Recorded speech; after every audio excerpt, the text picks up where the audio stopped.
Utah family, what go on? What go on? This your boy D with another live show with Utah.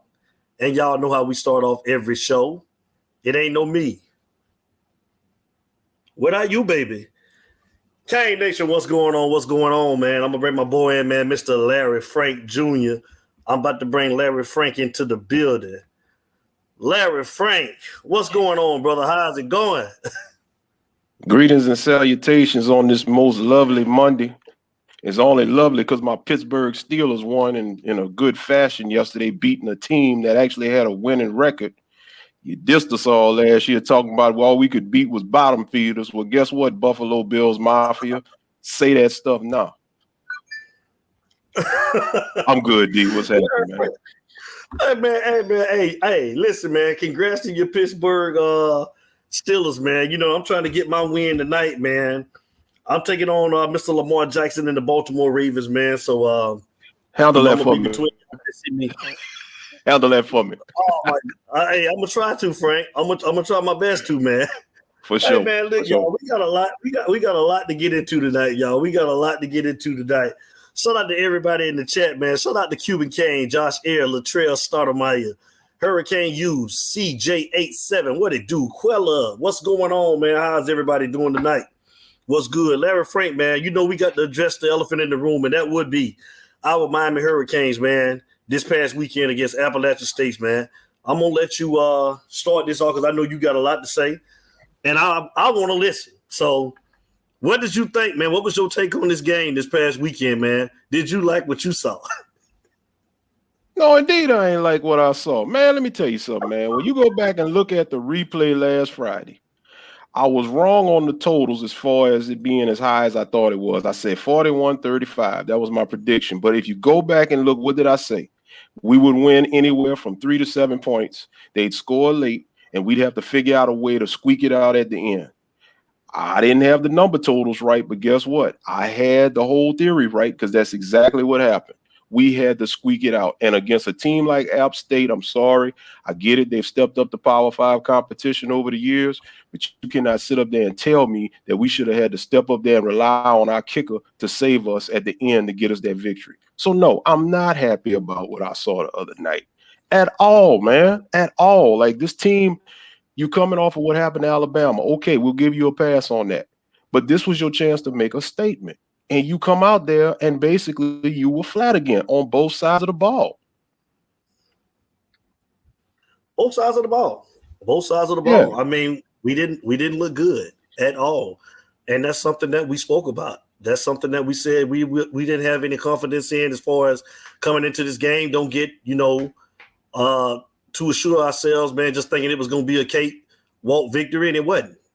We struggled. We struggled from the first quarter to the end to put a team away that we clearly, I thought, had more talent than, but it didn't show up on the field on Saturday night. Right. And I could just reel off some of the numbers here for everybody that might be, didn't check everything out. For Miami, here's the stat sheet.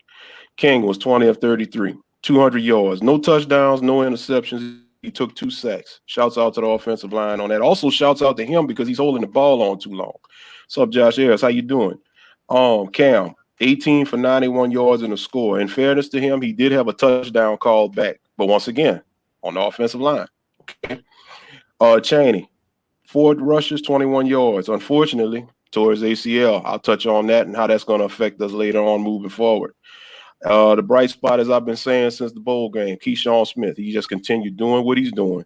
4 receptions, and guess what? Ain't drop a pass. 4 for 4. 4 targets, 4 receptions, 70 yards. He's going to be a baller. He's going to be a star. Rambo, 5 receptions, 52 yards. Mike Harley, he had a couple of drops. He only went 5 for 27. Here's the thing that's really got me. Mr. All-American, Mr. Will Mallory, Mr. Big-Time tight end. What's going on, Mr. Mallory? 3 receptions, 16 yards. What's happening? I'm seeing a drop-off of production. I don't want to put that O word on you, but it's starting to look like you might be somewhat – I ain't going to say it. Let's just say there's an O word that you starting to look like right now, and I'm going to leave it at that. Let's look at the other side. Mr. Bryce. Now, his numbers were very similar to King. 21 of 34, 199 yards, a TD, a pick, and 1 sack. Cameron People, 17 rushes, 95 yards with a touchdown. Mr. Noel, 16 for 51. Mr. Sutton, 7 receptions, 60 yards. Mr. Williams, 5 receptions, 57 yards. Hennigan, 3 receptions for 28 yards. There are 2 things about this game the other day that stood out to me. I'm going to start on one on the offensive side, one on the defensive side. I'm going to go to the defensive side. Tackling, as we know, is an issue for us. Did you know, I went to look at the stat sheet, did you know the top 5 tacklers for App State? Guess how they all broke down out of the top 5 tacklers? 4 of the 5 were linebackers. They were all on the front 7. Your top 5 tacklers all came out the front 7. 4 of them linebackers, 1 defensive lineman. Now let's talk about our beloved Miami defense, our top 5 tacklers. 4 or 5 of them were DBs, 1 linebacker. So you know what that tells me? Linebackers are basically non-existent. They're arm tackling. It was going to be that at the beginning of the season. That's what I've been preaching about the last year. Yes. And the irony is, guess who the linebacker was, the 1 linebacker that represented and actually having some action and having some tackles? Wayman Steed. There's nothing else I can say. There's nothing else I can say.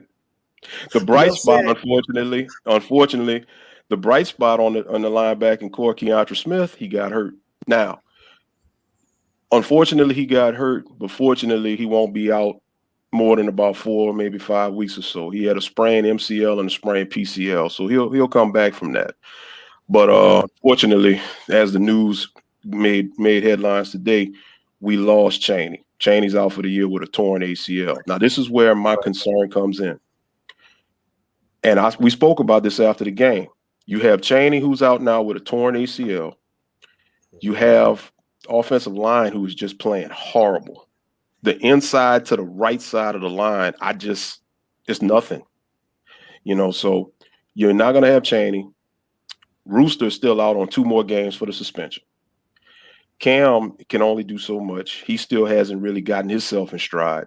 So basically, you got 1 seasoned running back, and you got 2 other backs that we know nothing about, Cody Brown and Thad Franklin. Right. So with that being said, this is what worries me. You have 2 running backs that have no carries, no nothing. We don't know nothing about how these guys are going to contribute. Running behind an offensive line that has just underachieved. Yes, Cuban. Yes. No. Guess what, Cuban? I got news for you, Cuban. It's no longer cut the check. The bank done closed. He done bounced it, huh? He done bounced it. There's no more funds.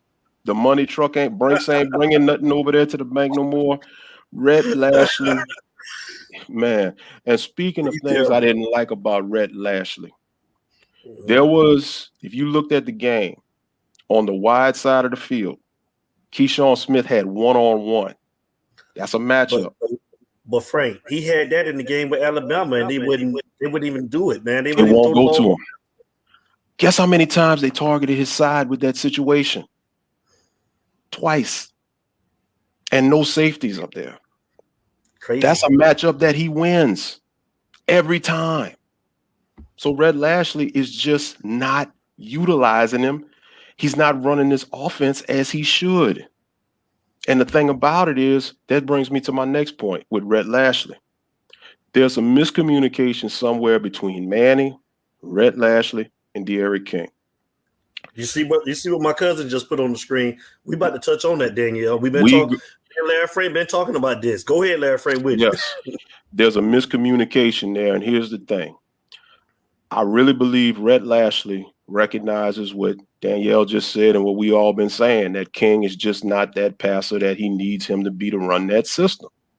So in doing so, you got a quarterback in King who is better in a spread, because in a spread, you got everybody spread out, defense is spread out. Guess what? Right. Notice when they was running spread formations off and on last year, what you saw? Verticals, Brevin Jordan, receivers, when they didn't drop it, he was getting them the ball. But what you're doing right now with these RPOs and these formations is just not working. I really believe that Lashley is telling King what reads to make before the play even develops. So King is not even trying to tuck the ball. If you look at him in these RPOs, King most of the time is just handing it off 95% of the time. He's got open space at times. Something is just not happening. And it's like, how could the coaches not see it? We see it. Now, I know everything happens different on television, but still, we just some average Joes, average fans. We see it. Something has to give. Listen, I went ahead and broke down these positions. That's how angry I was after this game. All right. Do it. Look, shouts out to Cuban. Kosi is balling. I promise you, if Kosi would have been here, we would have been competitive against Alabama, and we probably would have blown App State out or put a heck of a lot of more points on them. Watch Josh Ayers. Watch this next one. Watch Josh Ayers. Okay. Me and you talked about this. Look at this. Absolutely. Absolutely. We talked about this. That's why I love the Utah family, man. We talk about the same thing you guys are putting up. JR, yes. Same thing. Watch this. Yes. It ain't true RPO. Not what Red Lashley is running. It's not. Like RPO. You said, you need to spread the field and you need to let King be the running game. That's what it looked like right now. Let him use his feet and create and try to get one-on-one coverage on the outside, man. Like, it's not – it's crazy, man. We've been talking about this. Good points, everybody. Go ahead, Larry. I'm sorry. Go ahead. Yo, no, you good. The thing about it, to credit everybody with these RPOs, these things only work to maximum potential if you got maximum blocking on your offensive line. Offensive line is getting dominated, especially the right side. From the inside, from Gainer on to the right, they're not putting up a fight. Gainer snapping the ball and just standing up. He got the best seat in the house. Best seat to watch a football game in the house. Ain't doing nothing. Benny Barrett, what's up, brother? How you doing? Zion played okay. Justice played okay. I don't know what's going on with Donaldson. Donaldson is just not living up to his potential right now. Donaldson is just underachieving like crazy. And the sad part about it, Rambo had to get on him. Rambo dug into him. Did you see that on that screen pass? He couldn't even get out there, man, to make the block, man. He was late, man. It was crazy. It's like, I don't know, man. Like I told y'all, I love Garen Justice as a coach, but for some strange reason, it's just ain't working. I don't know if he just don't have the right guys. I don't know if it's the scheme. I don't know what it is, but from the inside to the right, the offensive line is getting dominated. And let me tell you something. You about to see how that's going to work, because you got some Power 5 boys coming up in here on Saturday. Big, solid Midwest Power 5 boys in Michigan State. On both sides of the ball, on the offensive line and defensive line. Both sides. Absolutely. Like I alluded to earlier, let's get from the offensive line. Let's get to the tight end. Absolutely. Mallory, I'm going to just say it. He's starting to look overrated. Come on. You did what you did last year. You come here with all of this fanfare. You pretty much playing to get yourself in position, NFL-wise, to get yourself your draft stock up. And you ain't doing nothing. You ain't blocking, you ain't catching, you just non-existent. You just another body on the field that ain't doing nothing in offense. Arroyo had one catch for 11 yards, but he blew through a safety. I think it's time to go ahead on and start putting these younger guys in, man. Give them a chance. Cam, he played better this game. The thing I didn't like about Cam was the post-game presser. Cam was like, we ran the ball down their throat. Wait a minute. Whoa. Manny got you drinking Kool-Aid, dog. Nah, Manny said the same thing. He said the same thing in his presser. I was just like, what were you looking at? Delusion. Just delusion, man. It's like, and if you look at Manny's reaction when the game was over, when they won. Hey, not to cut you off, man. Shout out to Corey, Liberty City boy in the building, man. My God.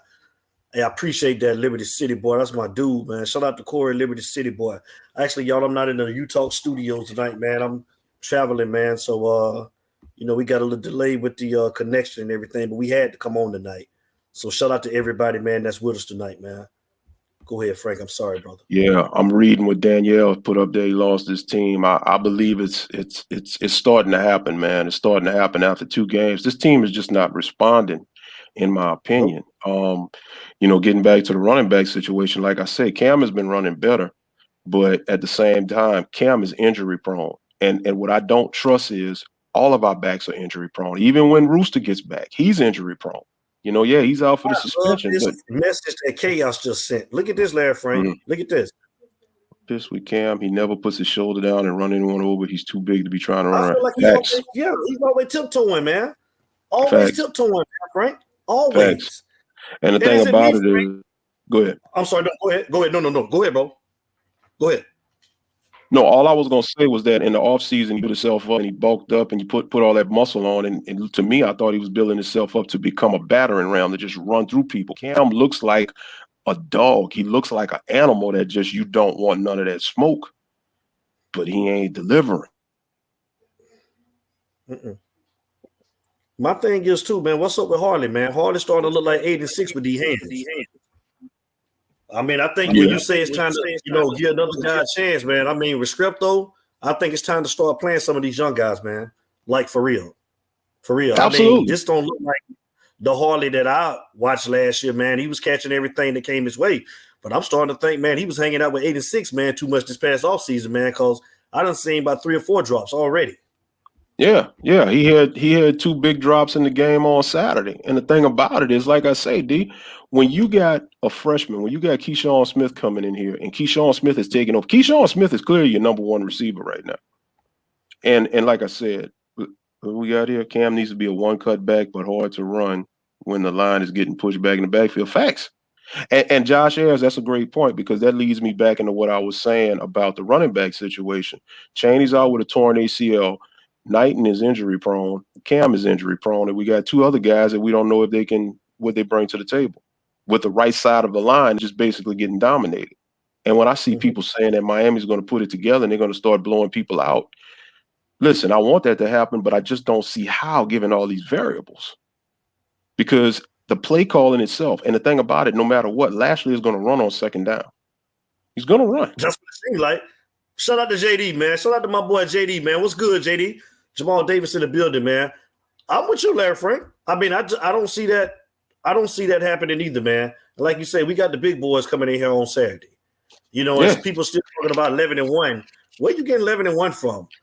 I mean, what are you seeing that this team has showed that we can go 11-1? I don't understand that.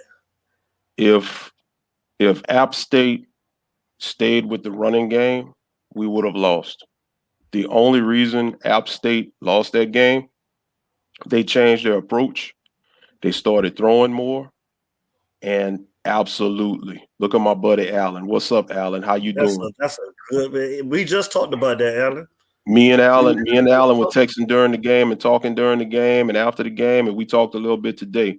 And Allen knows, man. Me and Allen talk every other day, if not every day. We speak on stuff, but at the end of the day, when it's all said and done, this team is underachieving big time. And what I can't figure out for the life of me is the fan base. Well, I don't say that. Half of the fan base. They're delusional. They're delusional. They don't want you to speak on it. They don't want you to call it out. And it's like like I say, man, it's like I said earlier, you were laughing. But it's like you go back and look at Fresh Prince. And you remember when they was playing basketball and Will and Carlton was fighting over that ball. And Carlton took that ball from Will. And he jacked that shot up hoping to hit it. And it was in slow motion. And you saw Carlton like this. He was just waiting on it. And it didn't even hit the backboard and went out the gym. This is how the fan base, the delusional ones, are right now. You're right. You're absolutely right. Look at it for what it is. Facts. I see Latrell. Coaches aren't getting these kids ready for real challenges. They're not. That's true. That's true. These kids are drinking the Kool-Aid, because when I saw Cam say that we ran it down their throat, no, you didn't run it down their throat. You struggled. You got it together in the second half, but that was because you were able to outlast them because you had a little bit more depth. Right. And when you face a real Power 5 team, as you're going to see on this upcoming Saturday, all of y'all are going to get some reality checks. And that's the sad part. Let me get to the defensive side right quick. We've already talked about the offense. Let's get to the defensive side. Now, I'm going to give a shout out to Tyreek Stevenson. Tyreek Stevenson, he made plays. He had a great game the other day. Made some tackles, hit some people, did his thing. So shouts out to him. Shouts out to Corey Couch. Always a solid player. From the cornerback position, these guys are really showing up. Liberty City boy, facts. These fans delusional. They don't want to hear the truth about their favorite player. Facts. Because if you tell the truth that De'Aaron King is just not a great passer, they get mad. And nobody is saying De'Aaron King is not a great player. He's a great human. He's a great player. He's a dynamic player. He just doesn't have the passing skills that's needed for Lashley to run the scheme. This offense. And we seen that when they coached last year, man, against Oklahoma State. When he got we talked about this, man. Like, you know, and like you said, it's no knock against King.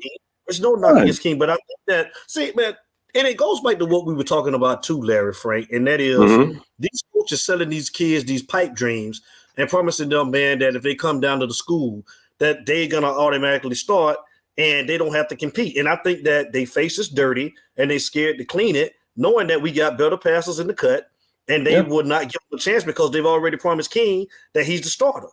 You know, and I just don't think that's fair, man. I don't think, play the best guy. Let him compete. Don't just give him the job. King is underachieving right now, too. Let's just keep it real. He's overthrowing people, underthrowing people. He's not performing up to, to what he's supposed to be doing either. King has, like, I want to say on the back of my head, 300, maybe 380 yards passing on the season. I want to say he's got 1 touchdown and 2 picks in 2 games. Wider defenders always 5 yards away from the wide receiver bubble screen. Absolutely. Once again, another great point by my man. Another great point by my man, Alan Johnson. I mean, that's Manning. And the thing about it, if you look at now, one good thing I like, DJ Ivey, I don't know who made the decision, who made the call, if it was T-Rob, DVD, whoever, but his snap count diminished. He ain't getting as many snaps. So maybe somebody's starting to take notice that DJ Ivey is a liability. Yes, absolutely. Yeah, it needed to happen. It needed to happen. At this point, man, why not try Isaiah Dunson? Let him get a look. Marcus Clark. Yeah. Let him get a look. Yeah, Malik Curtis. Let them get a look. What you got to lose? So like I say, that's the cornerback. Let's get to the safeties. Bubba Bolden has let me down to this point because Bubba Bolden is the proverbial leader of this defense. Bubba Bolden is taking bad ankles. Bubba Bolden is making bonehead plays, getting ejected. Bubba Bolden is knocking his own players out. Bro, you about to take a targeting for hitting your own teammate.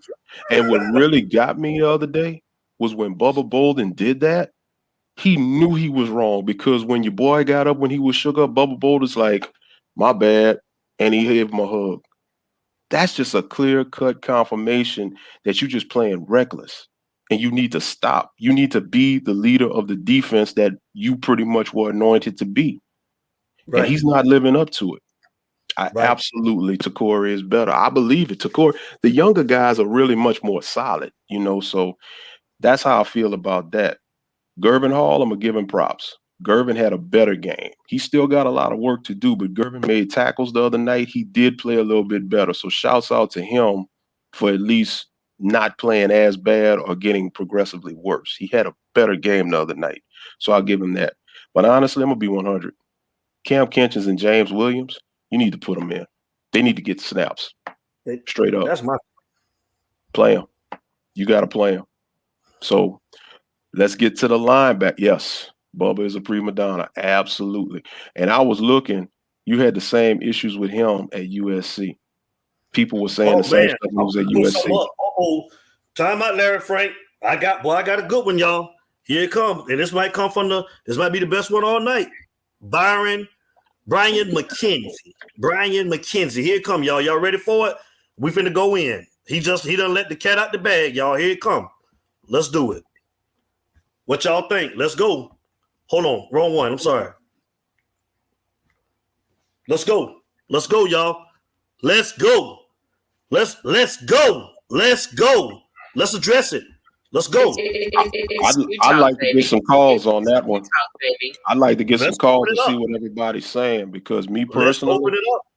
me personally, before the calls start coming in, as far as making that change, I think that you have to, and over the course of the next couple of games, you got to measure if you're getting better.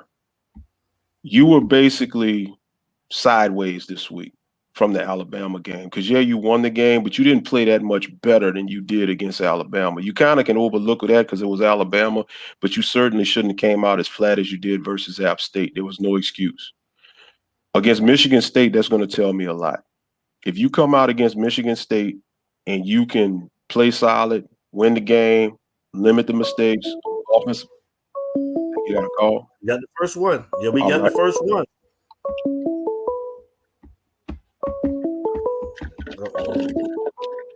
Let me see.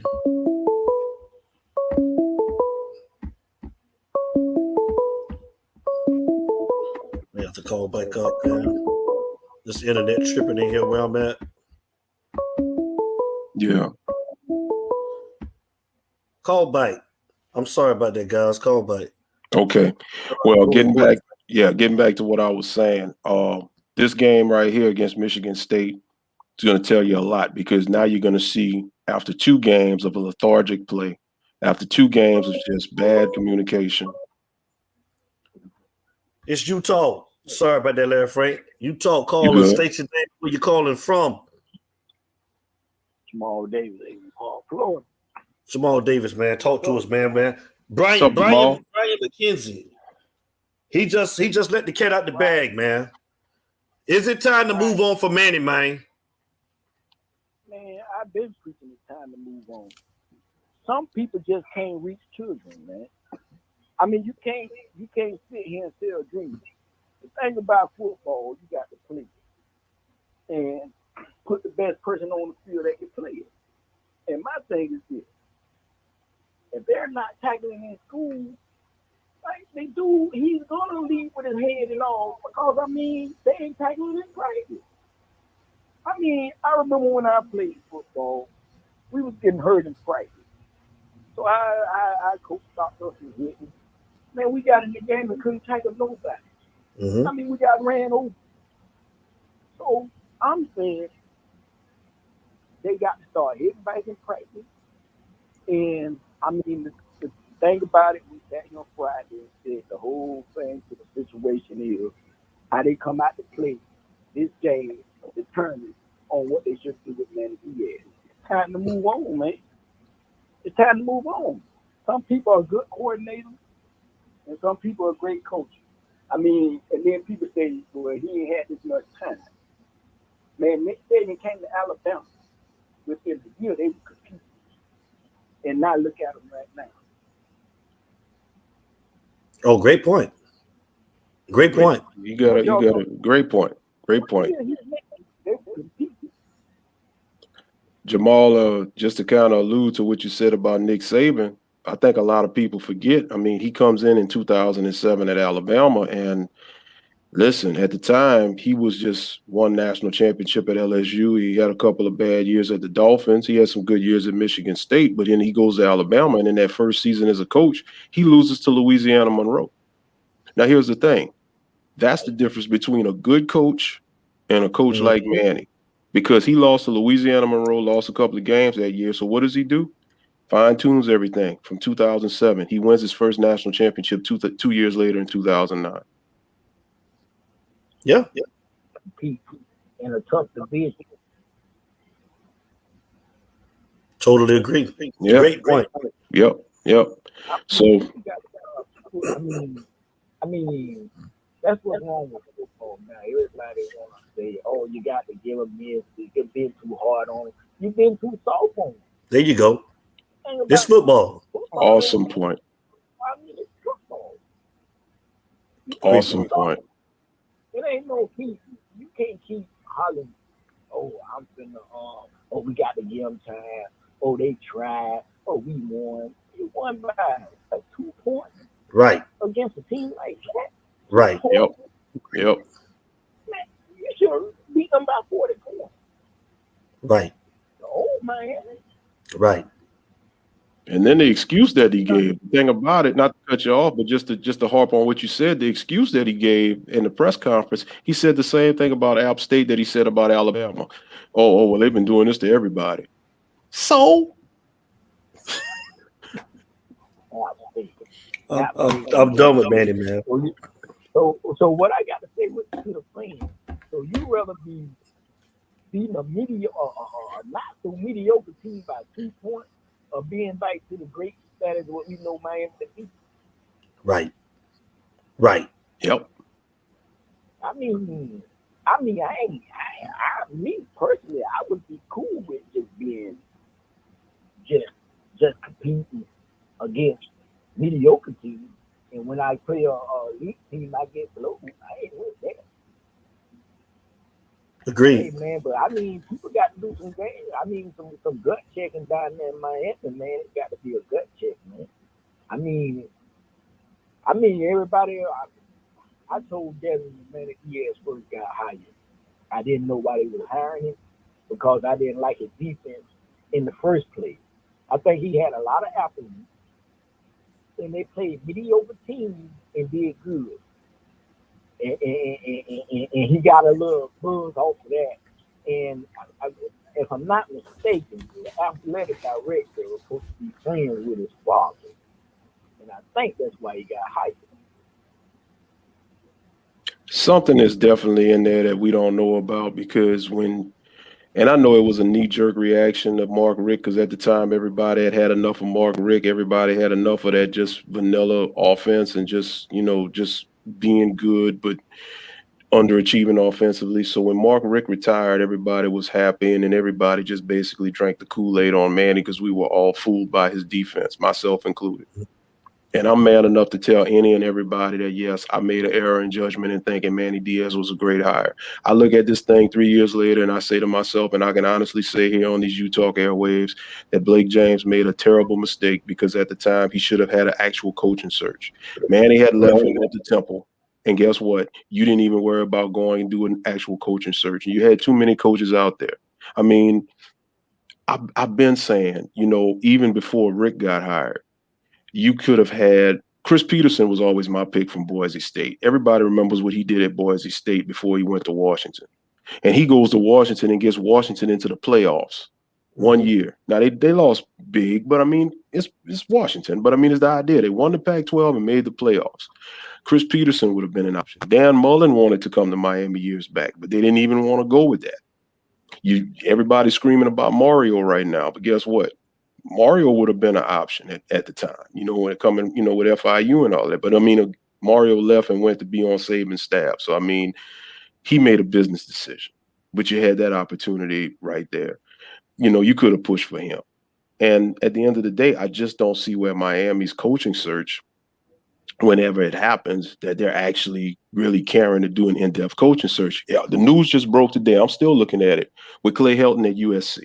Okay. Now, granted, Clay Helton in his first 2 years at USC went 21-6. So basically, he got fired off the bad play of the last 5 years, including what happened the other day to Stanford. He got embarrassed by Stanford.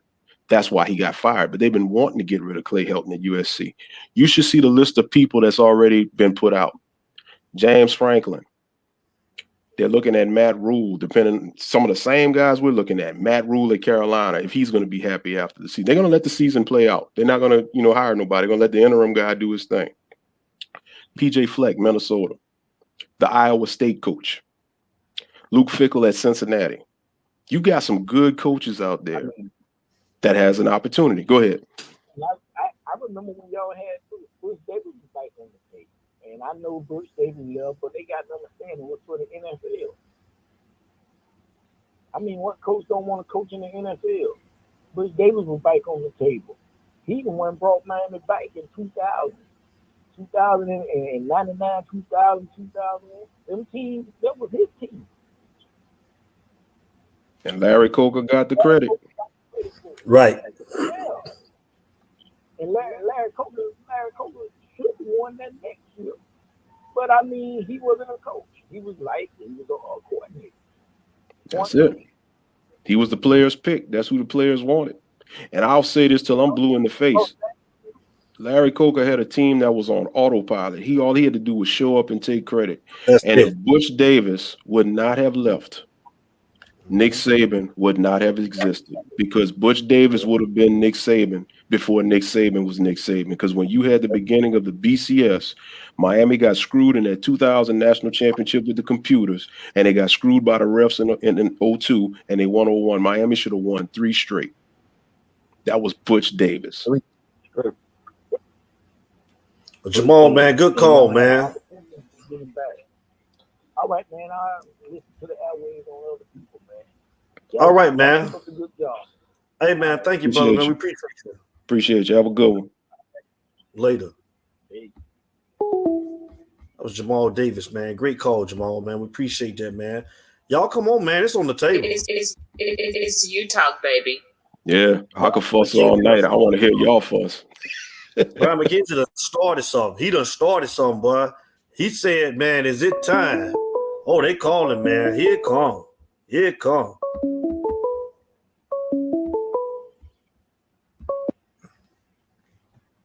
It's Utah. Caller, state your name and where you calling from.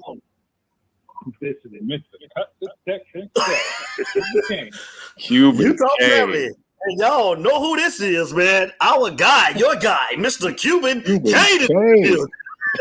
What's up, Cuban? Hey, we need to talk to you, Mr. Devin, because you were trying to get, we knew what you were trying to do last year. You were trying to get in the kitchen table for Thanksgiving. You were trying to get a Christmas gift from what's going on with your office, bro? What's going on? Well, I don't like the way you're trying to sing. I don't like the way you're trying to single out. It's all on you. They got me about to choke on this juice, man.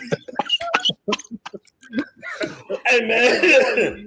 I'm a boy, Cuban Kane. I'm a boy. Get that drumstick with a chicken wing on Thanksgiving or something, huh? Cuban Kane, I'm a boy, man. All right, I'm a boy. I was my boy. He's still my boy. Cuban Kane look bad right now. I don't make excuses, Cuban Kane. He looks terrible, bro. We look terrible as a team, man.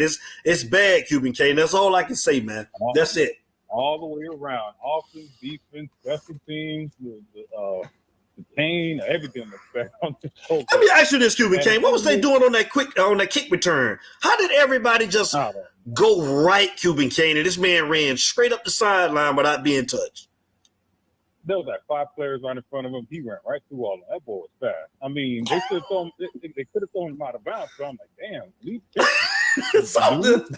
Right. Right.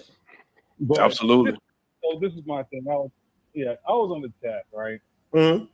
I'm for Manny being fired now, right? My sole reason is you got this job.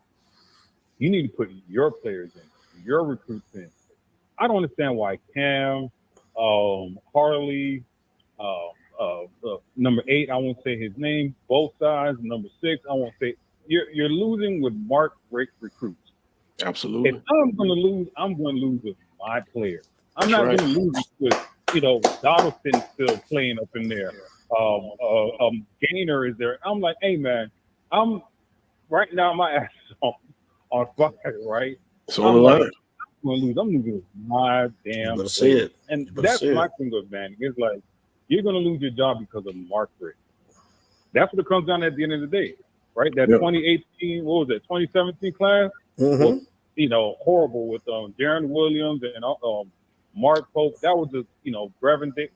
Like that class there was a highly rated class, but it's not a football playing class.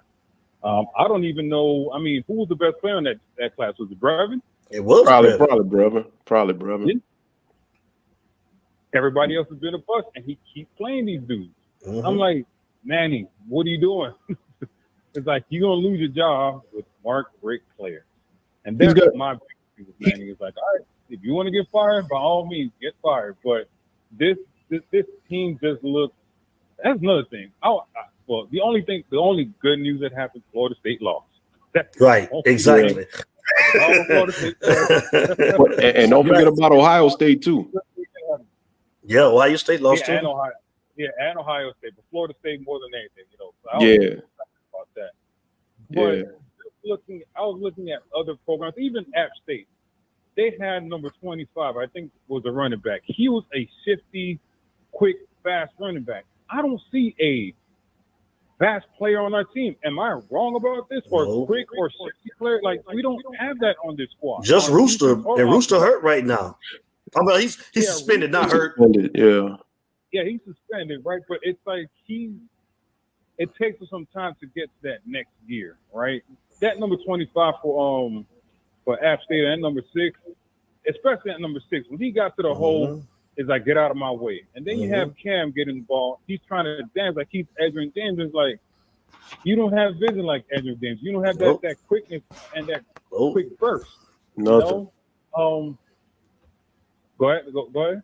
No. We're agreeing with you. We're agreeing with you. Yeah, I was just saying he don't have nothing like Edgerrin. Yeah. Yeah, I don't know. It's like that last game out, like, and I was the biggest Man fan because I'm about being patient and letting your team just survive and try to figure out the way, but just the way it performed against, and we talked about this against the Alabama game. I don't think, like, we knew we were going to lose to Alabama, right? Right. It's the way that the team performs and looks. It just looks very sloppy. It doesn't look organized, and it's just like, you can't excuse that. Like, these players, it just looks extremely sloppy with the turnovers, with the penalties, with the slowness. I don't know, man. And just I guess this Manning and Rhett are very arrogant, right? And it's like they're just stubborn to what they have to do, and it's like they just won't adjust. Yep. And I'm like, and, you know, like I said in the beginning of the call, my biggest problem with Manning is like, you're gonna get fired because of Mark Richt. Yep. And that's what it really comes down to. And not only is he still playing Mark Richt's players, but he's got a Mark Richt philosophy, because Mark Richt was doing the same thing, you know, with his loyalty to upperclassmen and loyalty to players. Like, you know, so what if they get angry at you, man? Like that's probably something he learned from Mark Richt, that he's too stubborn to let go. And it's like, man, all of your production, all of your sparks are coming from the younger players. And I mean, if you can go ahead and slide them wide receivers down the depth chart, and you actually got it from the receiver standpoint. I mean, you still got Harley in the slot, but guess what? You need to bump Restrepo and make him number 1 on the right there in that position. Right. Oh, well. And guess what? If you can do that, do it across the board. And if you go down swinging, but at least you went down and you did it the right way. Cuban Kane, I got a question for you. Shoot. What's your thoughts on King, man? Do you think that does King look like that he can? Like I said in the message, I have this myth. I mean, and me and my brother always talk about it. I don't like quarterbacks that are under 5 foot tall. I'm sorry. I agree. You can call me. You can say whatever you want about me. I just don't like quarterbacks under 5 foot tall because you can't see anything.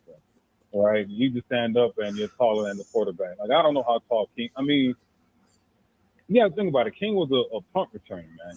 You know, this is big boy football. You know, this is not Houston. This is Miami, right? Where right. We don't, you know, it's like we can't have a quarterback that used to be a receiver and punt returner. Like, come on. And the funny thing is, like, you used to be a receiver and punt returner, but you're not using your receiver and punt returner abilities. Like, there's a bunch of times you get the ball and pull it, but you're just giving it to Cam to, you know, get hit by the offensive lineman. And it's just like, I don't get it. It's like your skill set, you're not even using your skill set to the maximum. But I'm a coach. What I saw from Van Dyke, I did not like Van Dyke. He looked a little bit like a stiff in leadership. My quarterback would have been Cozy and Garcia. Yes, unfortunately. But I can't deal with. I mean, I don't think King is going to win all those big games. His accuracy is not there. You know, there was one play through the Rambo. If you would have threw one on the dime, it would have been a touchdown. He would have threw one to Keyshawn Smith, would have been a touchdown. You know, it just, I don't know, man. I just don't like them. And about the offensive line, it's time to put Gain on the bench. My adjustment would be put Donaldson at center because he's so big and nobody's going to run him over. Right. Every time he gets in that center, they run his ass over. I'm like, all right, man, get this man out of here. He's undersized. You know, you recruited all these offensive linemen. Like, where are they? The only one that's playing is Rivers. Everybody else is like, where are all these recruits you got? Again, McLaughlin and them. Yeah. I tell you what, for Gainer's sake, he better hope Ja'Kai Clark don't heal up too fast. Man, give me Ja'Kai Clark with no legs or whatever. I don't know. Give me that.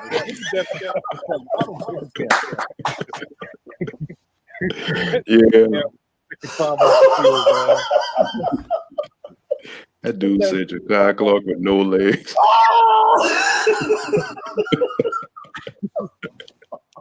You're right, though. You got a good point, man. You got a good point, Q. That season gets frustrated. I mean, my week gonna be perfect if the Steelers won. If these Raiders lose tonight, man. Listen, man, man. Look, Cuban. Hey, Cuban, I knew you was gonna say something. You see my eyes cutting over at the screen. You a hater, but you listen, Cuban, you better give me some props, man, because I helped y'all out. My boys helped y'all out because Bill's Mafia was coming for y'all, so we helped y'all out. I'm sorry, my TV signal. I have the rabbit ears. They don't go all the way to Buffalo, so I didn't know nothing happened at Buffalo. I have the rabbit ears. I have the big tube TV with the rabbit ears, so I can't get all the way. I don't know what happened with the Steelers over there. I don't know what happened. I just know that they was about to get beat by Lamar Jackson and boy. You already know I'm into it, man. I can't. Hey, QBK, are you watching it right now, man? They just going right up and down the field on us, man.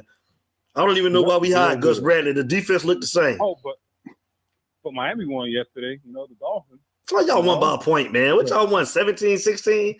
Hey, the Kings won by what? 2 points? And Florida State lost by 3. So who gives a damn? Get that victory. Either way, you got to get on QBK.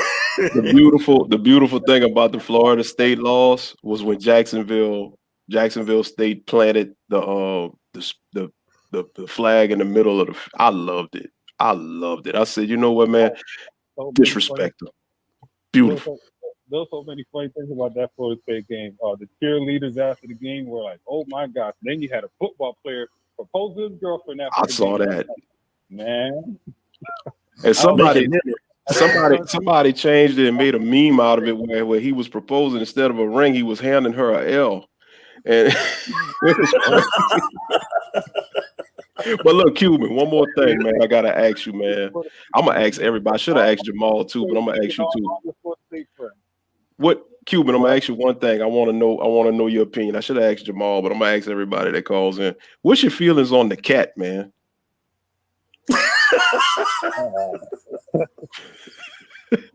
He can block better than Gator. I can tell you that.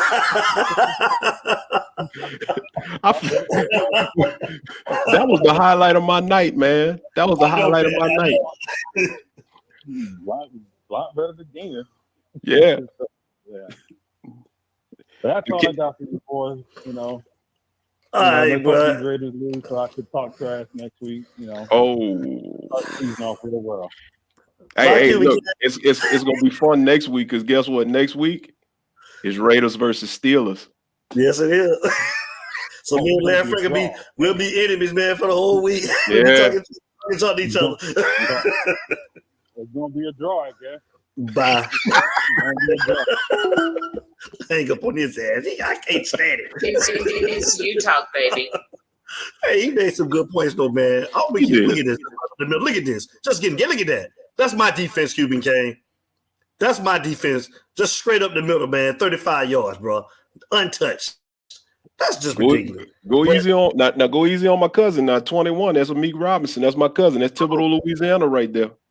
Hey, Larry Frank, I need him to tackle. You need to call the cousin and tell the cousin to tackle. Look at this, Larry Frank. Right up the middle, Cuban Kane. Watch this. Watch this, Frank. This is an NFL team, man. This is my team. Look at that. Untouched. Lord. Are you serious, bro? Really? You're a little bit ahead of me. Yep, I'm looking at it now. Wow. I tell you, man, that's ridiculous. But no, I think Cuban Kane made a good point, man. He did. About the quarterback situation, man. And I think people are scared to talk about it, man. And it's just facts, man. I just don't think that they trust him in that offense. I've seen that offense look better with N'Kosi Perry up underneath center, man. And I mean, I just don't think that King trusts himself neither to throw the ball down the field, because I think players are open sometimes, man. And I think that he's just holding on to the ball. He don't want to let it go for whatever reason. Did you see the play where the line actually and Cam picked up a block as well? The line held up for one play, and King held the ball too long and still took a sack. That was on him. That was on him. It was a couple of Larry Frank. It was a couple of my saw like that though. Yeah, but definitely when I went back and looked, if you look, the majority of the throws were going to the short side. But if you looked at the wide side where Keyshawn had the one-on-one matchup, no safeties. Why not? That tells me that there's some kind of favoritism. Why won't they put Garcia in? Honestly, I'll be real. I think it's because Lord, I almost called him Mark Rick. That's how I know what he's doing. Manny, he's doing Mark Rick type of stuff. Mark Rick was up. Remember, let's go back a couple of years when you first had N'Kosi as a freshman. And you had Malik. Malik was stinking up the joint. And then N'Kosi came in. Remember when he helped us? What was it? No, that was the Florida State game. No, Malik had won that Florida State game because that was the pass to Langham. But there was a game that season that Malik couldn't get it, and N'Kosi came in and he won it for us. I just can't remember which one it was. But N'Kosi at that point, let me see. It wasn't Pitt, because Pitt was at the end of the season. It may have been Virginia.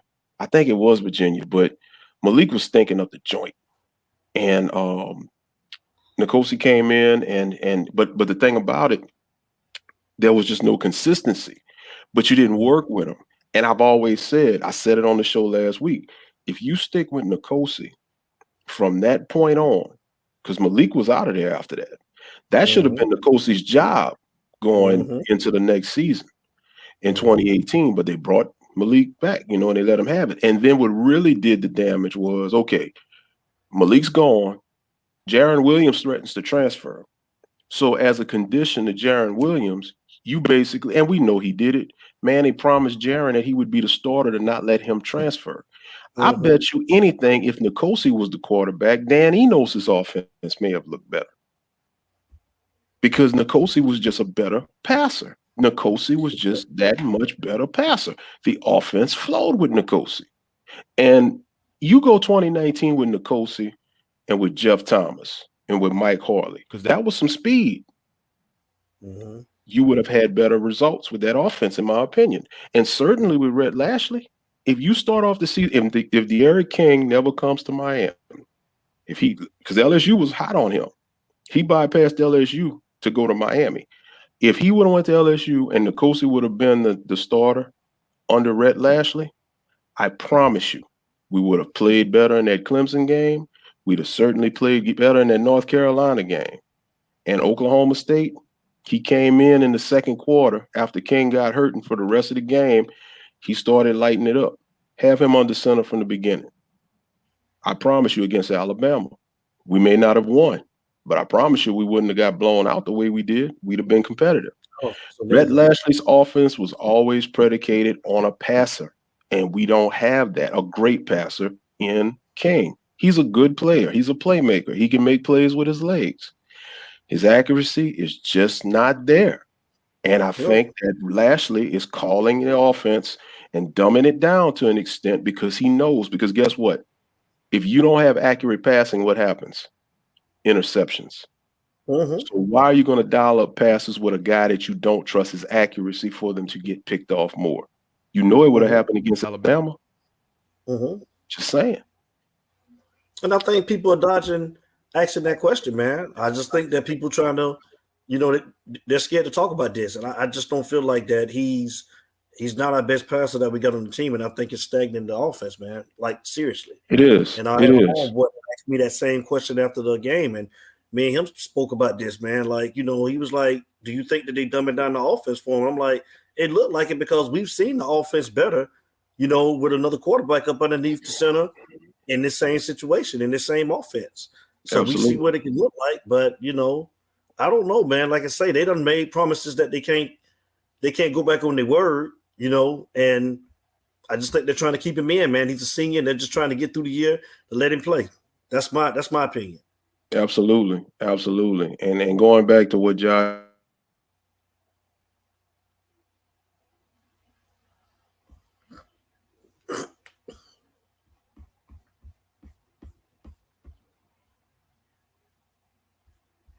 I think we lost Larry Frank.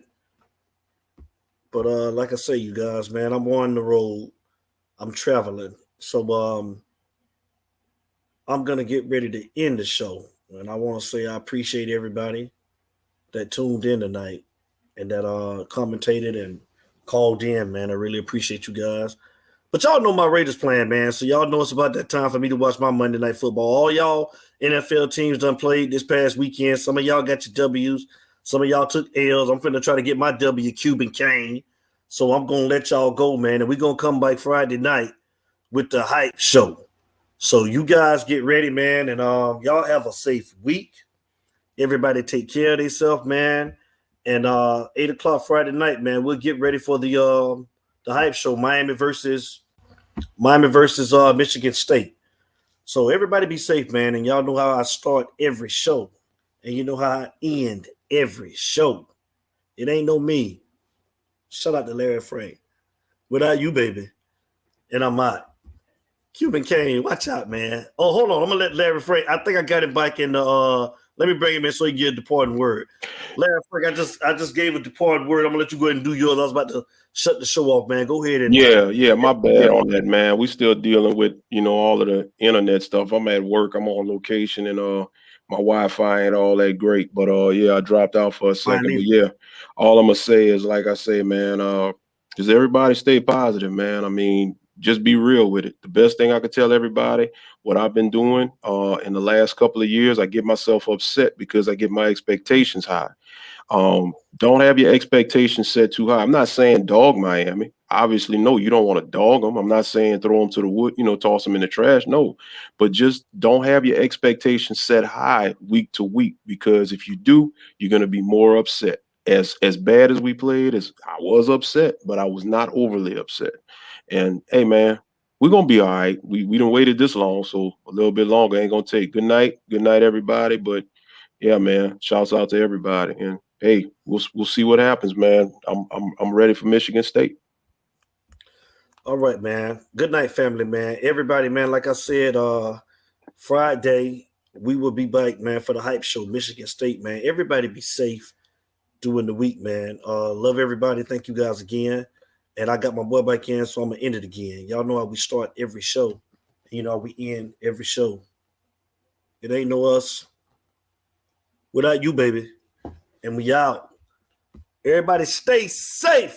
Stay safe, baby. Including the cat. Leave that damn cat. It's you talk, baby. It's you talk, baby.